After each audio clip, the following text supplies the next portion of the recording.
ao canal Mr. Yellow. Esse é o primeiro vídeo do canal. Eu espero que vocês gostem desse vídeo, porque eu sou um novo youtuber aqui no canal, tá vendo? Então deixem like e subscrevam sempre. Eu vou, a partir de hoje, vou começar a postar vídeos aqui no canal e vou trazer conteúdos bravos que vocês vão gramar, estão a ver, né? Eu sou o Mr. Yellow. Esse é o meu canal.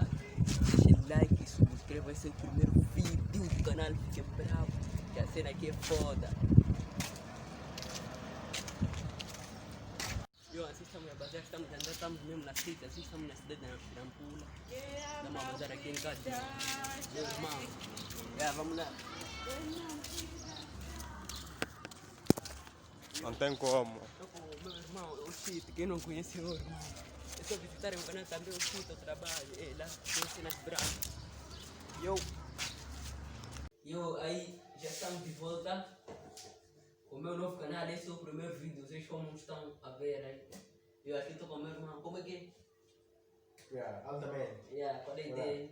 E também passa no meu canal. O meu canal é de bom, tá vendo? Então subscreve lá, canal Oxi. Não tem problema, também deve subscrever aqui no Mr. Yellow. Mr. Yellow. Brevemente vê uma conta no Instagram. Aí.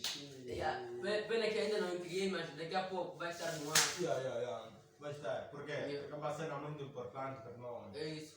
Então, se você não colocar um like aí, comentário.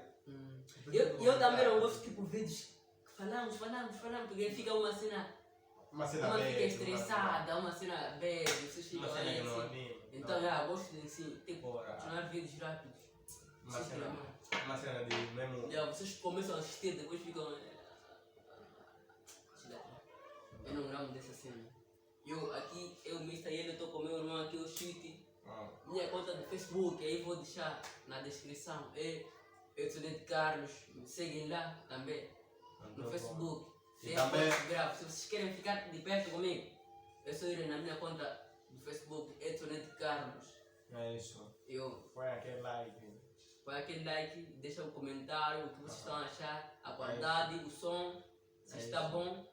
Vocês também enganam nosso irmão. Nós normalmente nós não gravamos vídeo aqui, gravamos lá na nossa casa. Então, é por isso. Mais um vídeo no canal. Estou um pouco nervoso. É assim mesmo. Essa é a caminhada. Eu estou com meu irmão aqui assim. Estamos a assistir aqui assim. Deixem aquele like brabo.